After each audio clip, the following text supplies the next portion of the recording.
What's up guys, Asian here again with another build video, and today we're going to be going over the Dragonknight tank. The Dragonknight tank is still one of the best classes for people who want to tank things, and this is just because of their passives, their group utility, and their abilities really lend themselves to be pretty powerful tanks overall,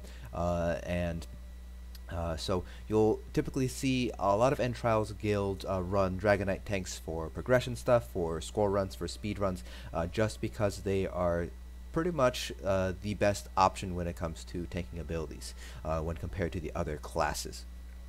So just like the rest of our build videos, we will be going over our gear, our attributes, our race, everything that we could possibly be considering under our build videos.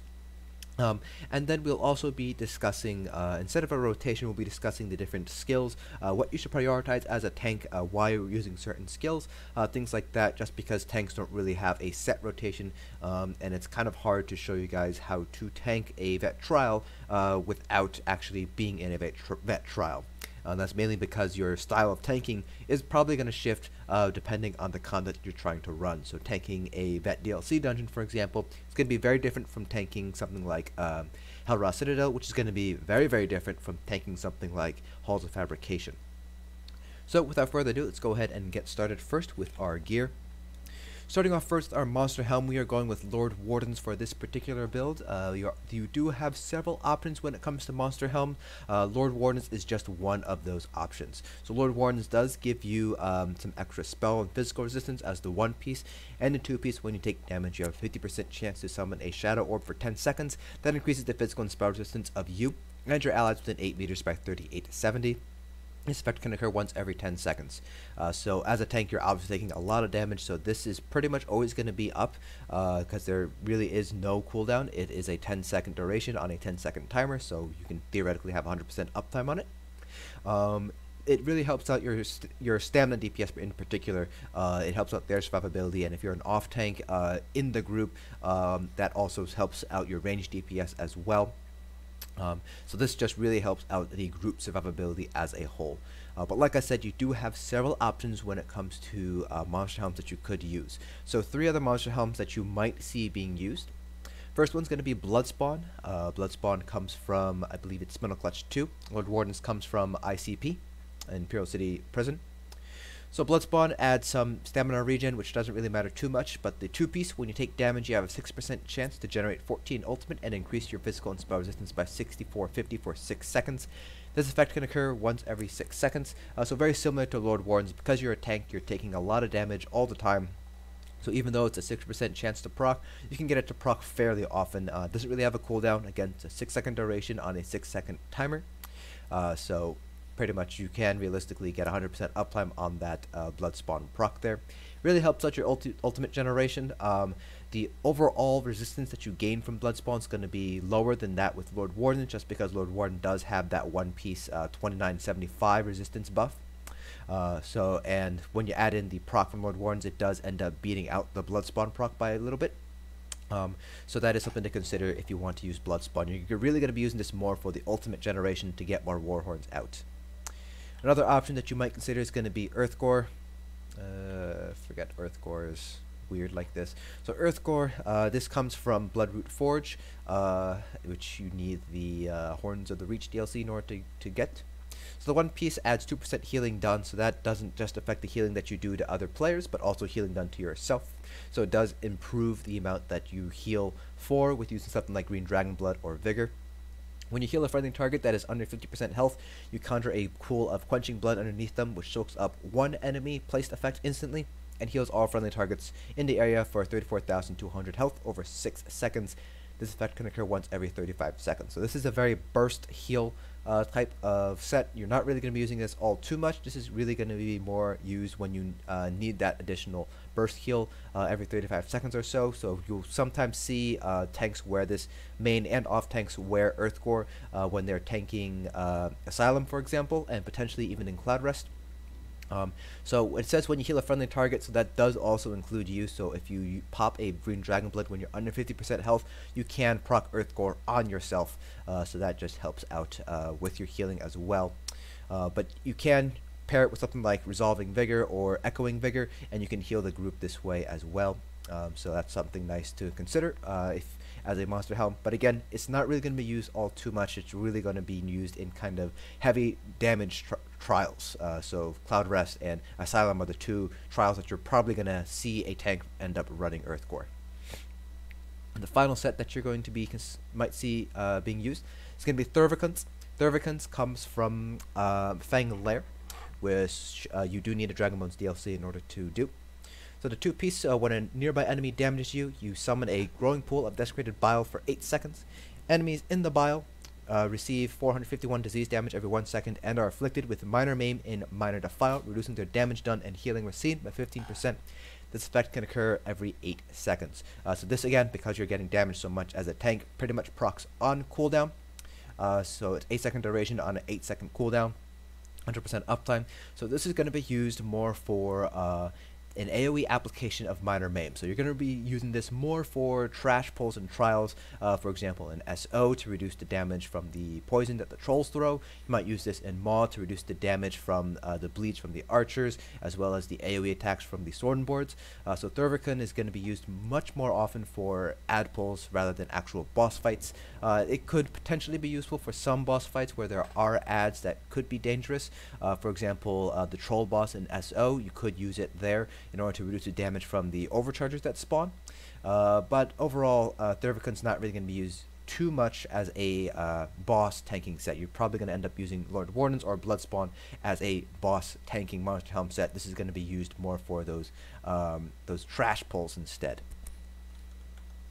So those are your options for your monster helms. For our 5-piece set, so tanks generally use a couple of different sets here. So the first set they normally use is going to be a health set, and this is typically active on your body piece, so it's always active at all times. And then you have what's called a buff or debuff set, so that is usually a second set. With the changes to staves counting as 2 pieces, this set will now also always be active as well. So our health set for this is going to be Ebon. Ebon is going to be the most useful for the group because it just gives everybody some additional max health, and this does scale off of CP bonuses and passive boosts, so it ends up being a little bit more than the 1118 that is advertised on the set bonus itself. It's very, very strong. The Ebon bonus does not stack, so only one tank needs to wear Ebon. The other tank can wear a different health set. The health set that most tanks usually default to is going to be Plague Doctor. It has the exact same 2, 3, 4 piece, but the 5 piece, this is purple, so it adds 3861. But when you gold it out, it adds 4,000 additional max health. So it's going to be much more health for you, but you won't be giving health to your group members. So that's kind of the downside of using Plague Doctor instead of Ebon. But if one of your tanks is already running Ebon, then you won't need to double up on Ebon, so you can just wear Plague Doctor instead. Now for our debuff set, we are going with Alkosh, which is the strongest debuff set in the game right now for both Magicka and Stamina DPS. The 2, 3, 4 pieces we're not really going to be too concerned about. For the 5 piece, when you activate a synergy, you send a shockwave from your position that deals 2029 physical damage and an additional 12,640 physical damage over 10 seconds. It also reduces the physical and spell resistance of any enemy hit by 3,010 for 10 seconds. And that's the real big takeaway here, that reduction to physical and spell resistance. Now, you do need to activate a synergy in order to proc Alkosh, and it has a 10-second duration. So the cooldown on an individual synergy is going to be 20 seconds. So if you only have one synergy available to you, so you're only getting, for example, Templar Shards, you will have a maximum uptime of 50% on Alkosh. But if you have 2 or more synergies, so if you have, for example, Orbs from a healer and Conduit from a Magicka sorcerer, then you could realistically get 100% uptime on Alkosh. Alkosh does definitely have a learning curve associated with it because you do need to keep track of that Alkosh debuff and time your synergies accordingly. And if you have 2 tanks, it's even a little bit more of a kind of when are you going to use your Alkosh in order to maximize the uptime on Alkosh. But if you could able to maintain that uptime on Alkosh, anything greater than like 60% uptime, Alkosh is a very powerful debuff set to use. The downside of using Alkosh though is that when the debuff is not active, you do lose out on that 3k physical and spell penetration. So that's something to take into consideration for your DPS. Let's talk really quick about traits. So you have several different options when it comes to your armor trait specifically. So I like to go with small sturdy pieces as well as a sturdy shield, and then infused large pieces. And then for enchants, I have health on all of my small pieces and then prismatics on all of my large pieces there. You can swap out these health enchants for a stamina enchant if you'd like. You can see here that my stamina is only about 60 higher than my magicka, and this is using Ebon and Alkosh. So you do have several different options when it comes to gear sets. So you can be using Plague Doctor. Instead of Alkosh, you could use a number of other debuff sets. Torug's Pact is a crafted set. I don't have it in my inventory right now, which is another set that you could potentially be wearing. Some other potential sets that you could wear instead of Alkosh include Dragonguard, which reduces the cost of your ultimates by 15%, so you basically get much better Warhorn uptime. You do need to take into consideration kind of how much your stamina is going to be over your magicka. So you always want your stamina to be higher than your magicka. So if you do need to get a little bit more stamina, you can go into your attributes and kind of respec a little bit. But you can also put some stamina enchants on your small pieces if you would like. I like to hit around 35k health as a tank for vet trials. For vet dungeons, if you don't intend on doing vet trials, vet dungeons, you can be sitting at around 30k instead. But that's kind of the threshold that I like to hit, 35k, using something like Ebon and Alkosh or something like that. So for our jewelry, we have all three are going to be infused. You can use Triune instead, which gives you max health, max stamina, max magicka for additional resources. That's kind of up to you. I prefer to go for infused for the stronger enchants. So I have 2 shield plate enchants, which reduce the block of cost by 324, and then I have 1 reduced stamina cost enchant as well. You can go with all block cost enchants if you would like. I like to go for a more balanced approach and have a reduced stamina cost as well, just so that way you're able to use something like Pierce Armor and Heroic Slash a little bit more often. Another potential enchant that you might want to consider using, especially if you're an Argonian, is going to be your potion cooldown enchant. When it's infused, one enchant reduces your potion cooldown by 8 seconds. So with 3 potion cooldown glyphs, you have a 24-second reduction, so you are able to drink a potion every 21 seconds. With an Argonian, because you get additional resources whenever you drink a potion, that really helps out your sustain as a result. The trade-off is, of course, you're drinking potions basically twice as fast as you normally would, so you're going to have to kind of mediate that a little bit. You're going to have to basically eat the cost of drinking more potions more often.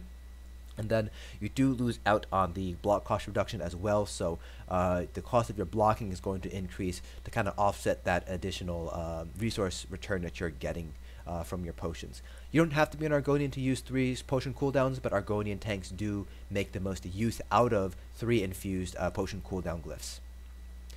Now for our weapons, I've already mentioned that I liked a sturdy shield with a prismatic enchant. You can go with something like Reinforced or Nirnhoned if you want a little bit more resistances, or Infused if you want some more resources. For our one hand, we have an Infused with a Crusher enchant. Then for our backbar, I have an Ice Staff of Alkosh. You can use a Lightning Staff instead. It's really dependent on your personal tanking style. Ice Staff is just there because it does give us a little bit more additional blocking mitigation in case you are caught having to block while on your backbar. And this is again infused with a Crusher enchant. You can replace this backbar Crusher enchant with something like a Weakening enchant if you would like. It really depends on whether the other tank is running a Torug's and what enchants they're running on their Torug's bar. Just because Torug's does increase the enchant potency, so an infused Torug's Crusher enchant will reduce physical and spell resistance by 2740, not 2108, and your Crusher enchant, your weaker Crusher, will override the stronger Crusher. So that's something to take into consideration if your other tank or a healer might be wearing a Torug's Pact. So just take that into consideration when you are deciding the enchants between your support roles. Alright, and like I said, you do have other options instead of Alkosh. Alkosh does come from Maw of Lorkaj. Akaviri Dragonguard is one option. I've already mentioned it. It reduces the cost of your ultimate. This is a dropped heavy armor set from Eastmarch. Then there's Torug's Pact, which is a crafted set. It requires 3 traits to craft. And it is a base game set, and it does increase the power of your enchant, so your Crusher enchant ends up being stronger. And then Torug's Pact has spell damage as the 2-piece, spell resistance as the 3-piece, and max health as the 4-piece. so you do get additional spell resistance and additional max health while you're wearing Torug's Pact. So there's that. One other combination that I do want to mention that some tanks will run for, particularly for score runs and speed runs, is actually Alkosh and Torug's Pact. So they completely forego using Ebon on one or the only tank, or Plague Doctor. So that one tank will end up basically being a debuff bot. So they have the Torug's Infused Crusher, and they have Alkosh for maximum debuff uptime and debuff strength as well. So that's something that you might want to consider if you are going for speed and score. Now looking over our character sheet, I am a Dark Elf. That's just because I like Dark Elves. But you can realistically tank on any race. Argonians are going to be the strongest race for tanking, or at least the most beginner-friendly race. They get 9% max health, 3% max magicka, and they get a potion passive, which basically boosts the amount of resources they gain. So they gain about 4k resources for every single potion they drink, so that really helps out your sustain, especially when you're drinking tri-potions. It's pretty much a complete restore of your magicka and stamina as an Argonian tank. Templars, if you have access to the Templar edition, or Templars. Imperials, if you have access to the Imperial edition, are another good race to choose from. They have 10% max health and max stamina, so you don't never have to worry about magicka potentially being higher than stamina. And they also gain health back every time they deal damage with a melee attack every couple of seconds, so that's really helpful to help out your own survivability. But like I said, you can go with any race. Wohler, for example, who's widely regarded as one of the best tanks in the game, he tanks on a Khajiit. I tank on a Dark Elf, and I've cleared all the vet trials in the game on hard mode, except Cloud Rest. So, you know, it's race doesn't really make that big of an impact on your tanking abilities compared to like race's impact on healing and DPS. So really go with any race you would like. Just be mindful again that some races have magicka boost passives and other races have max stamina boost passives. So for example, my Dark Elf has 9% max magicka and 6% max stamina, so I do have to be a little bit more mindful of my attribute distributions to ensure that my stamina is always higher than my magicka. So my attribute distribution on my tank is typically 50 health, 10 stamina, 4 magicka. Again, I want to hit about 35k health before Warhorn with food. For vet trials tanking, for vet DLC dungeons, you can go with like 30k health, and that's perfectly fine.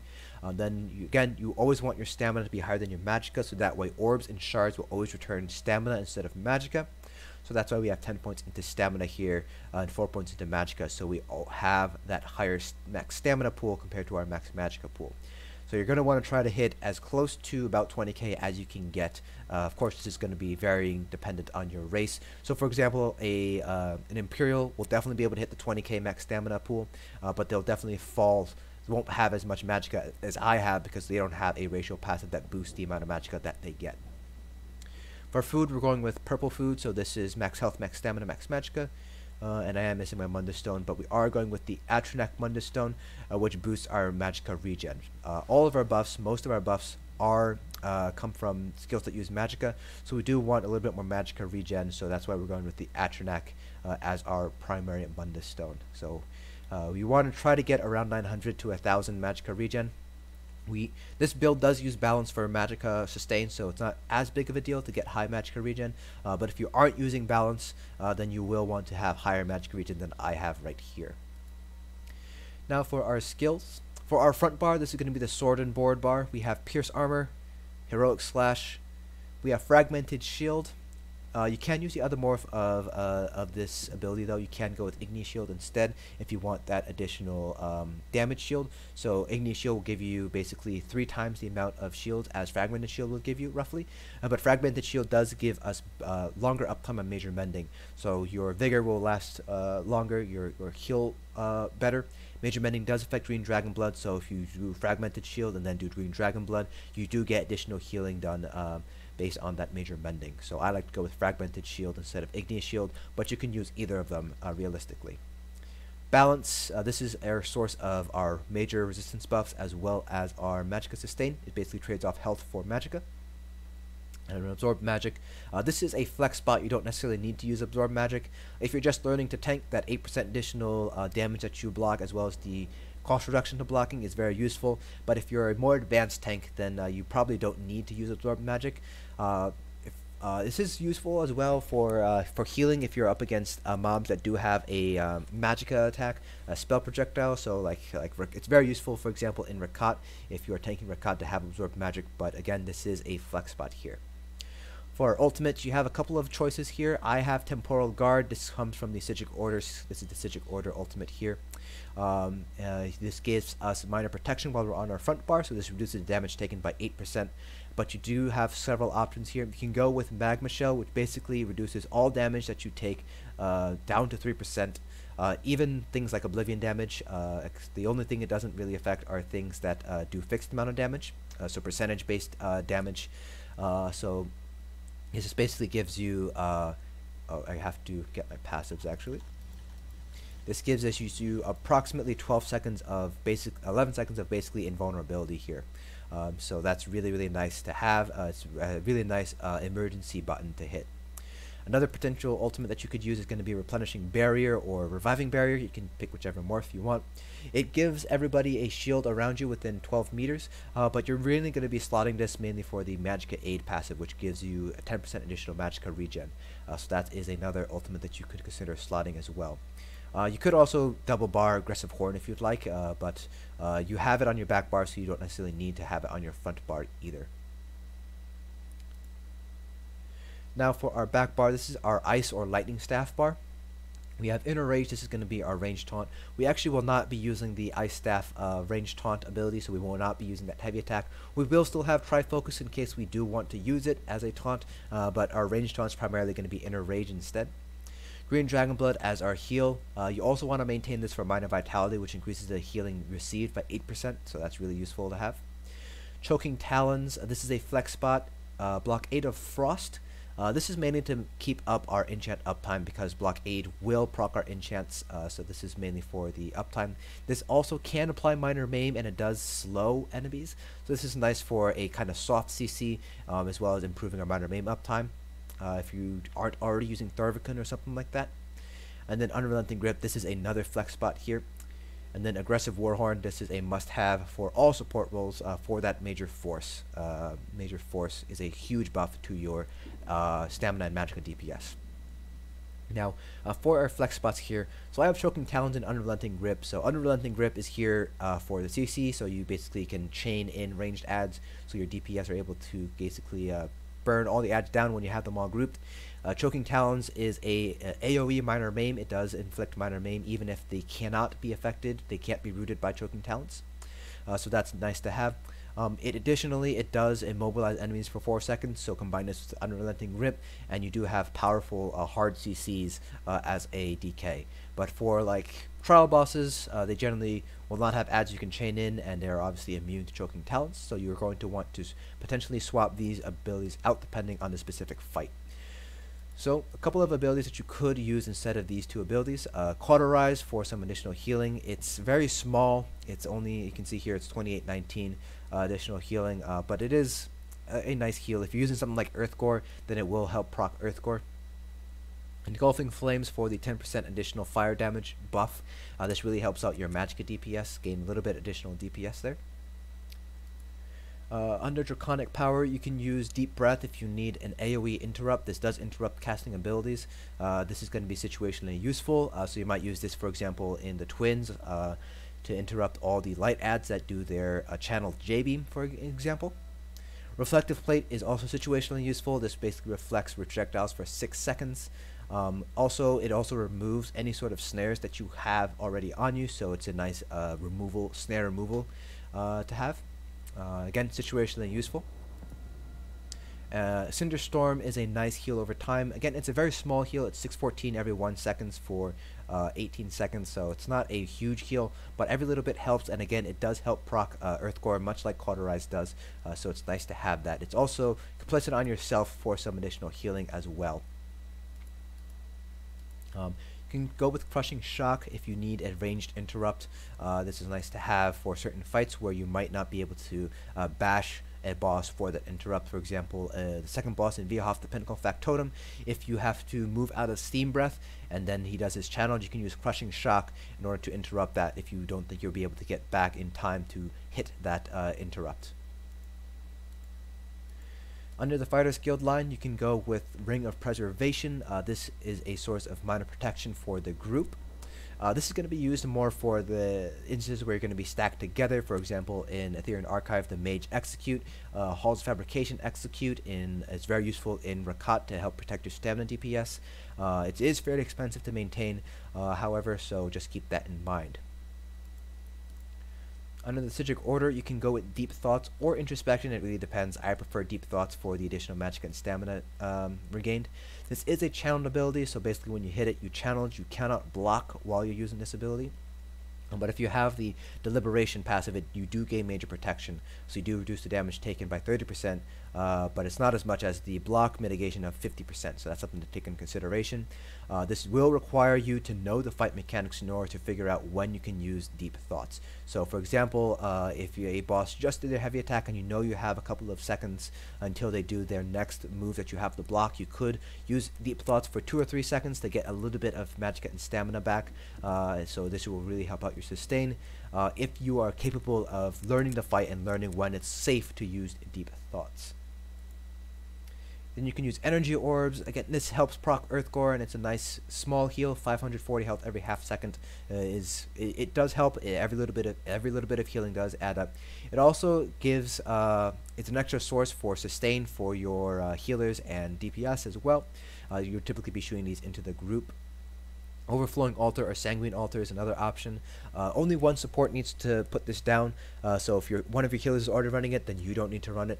This is basically an AoE application of Minor Lifesteal, which again procs Earthgore. You can proc Earthgore with Minor Lifesteal if you were the one who put down that Blood Altar, and it just provides some additional healing, so that helps out your survivability on your DPS and healers, along with that additional synergy.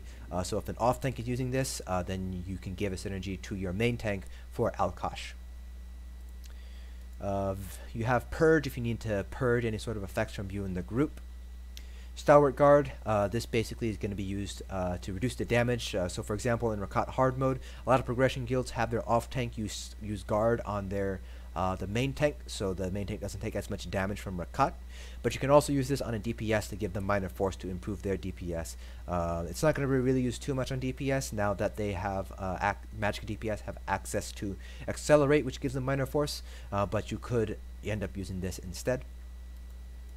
And then Echoing Vigor or Resolving Vigor for an additional heal over time for the Bloodspawn proc, as well as the additional self-heal. So and then Rapids is very situational. This is mostly going to be used for speed runs. This basically removes snares and mobilizations as well, so this might be useful in instances where you need to remove snares and mobilizations from the group.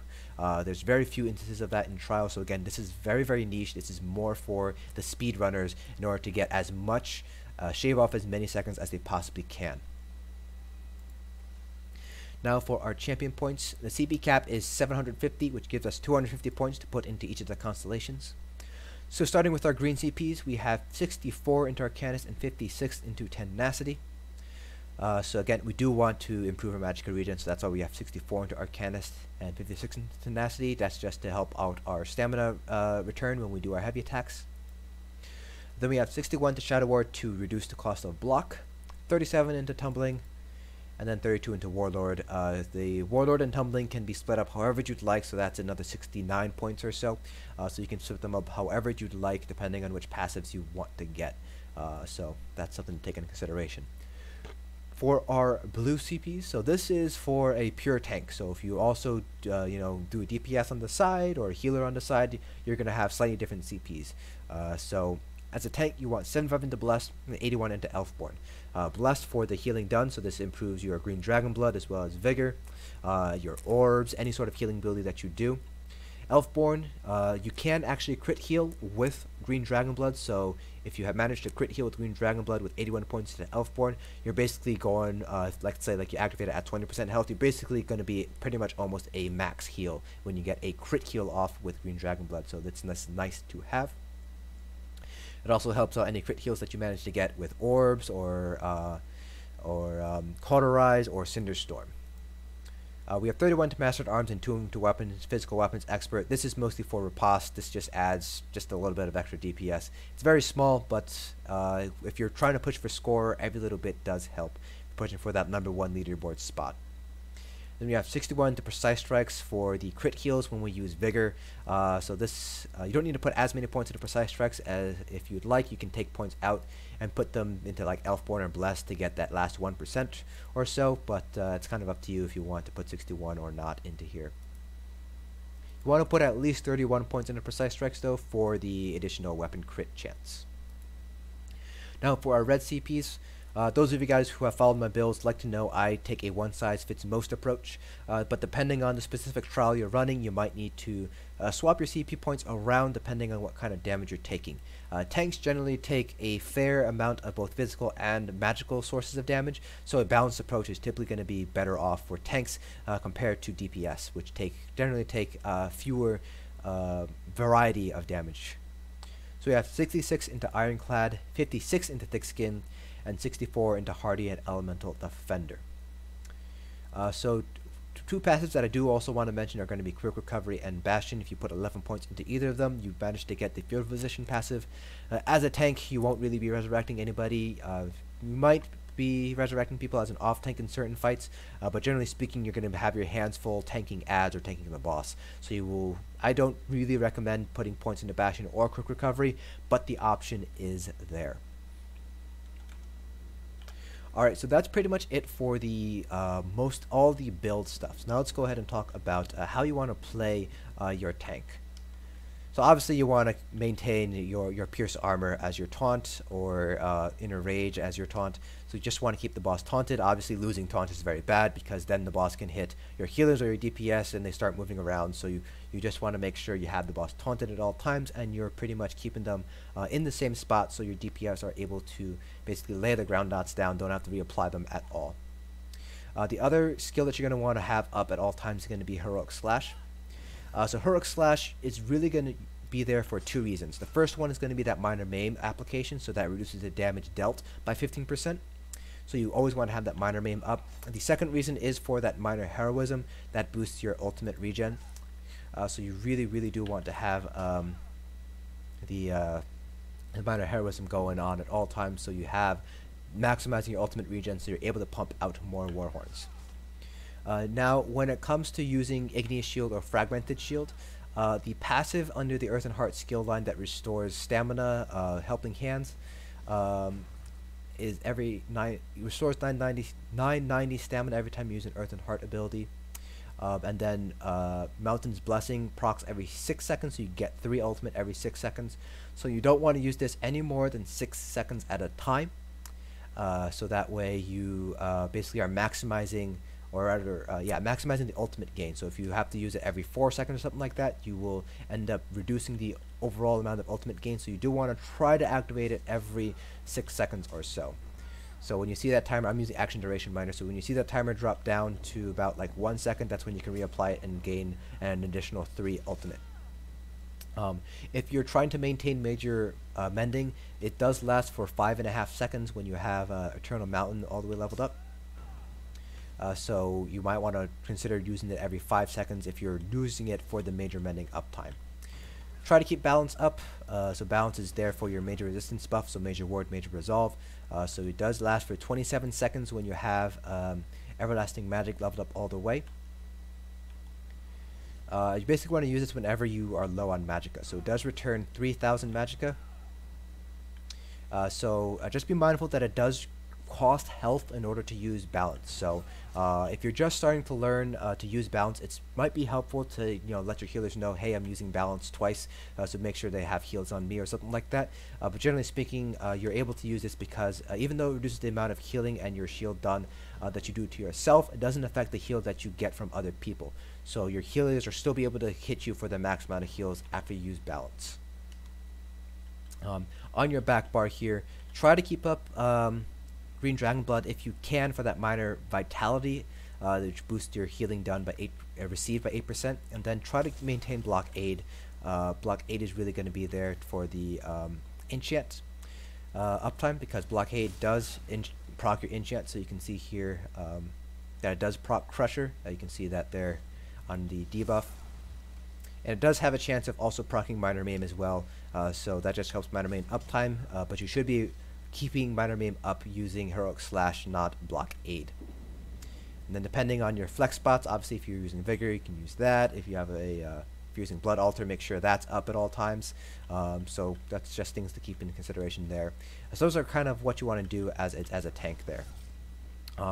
You obviously want to do Warhorn as soon as it's up, but only use it if you don't already have a major force up.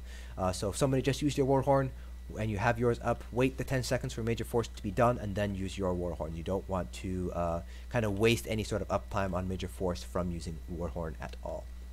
And again, while we do have Trifocus here for the, as you can see there with the shield, we do have Trifocus for the taunt. We won't really be using that as our range taunt because you do have to charge the heavy attack all the way to get that taunt off.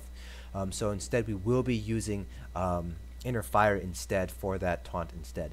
You also don't necessarily need to use Trifocus. The block cost reduction actually comes from Ancient Knowledge, so you can completely get rid of Trifocus if you want. So that way, when you block using your backbar, you aren't using up Magicka, you'll end up using Stamina instead. But you still get that cost reduction because you have the Ancient Knowledge passive. And I do also recommend that you pick up Elemental Force. It just increases, basically doubles the chance that you can apply Burning, Concussed, or Chilled with Elemental Blockade. Or Crushing Shock if you're using Crushing Shock. So that's it's a nice bonus to have there as well. But Ancient Knowledge is the passive that you definitely want to get if you're using an Ice Staff or even a Lightning Staff.